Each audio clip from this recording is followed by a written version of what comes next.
Huwag mo akong husgahan sa kaunti mong kaalaman kasi kilala mo lang ako sa pangalan, hindi sa galawan.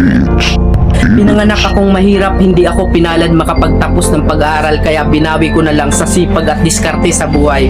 Oo, wala akong pinag-aralan pero kaya kong kumita sa lansangan na hindi mo makukuha sa taas ng iyong pinag-aralan.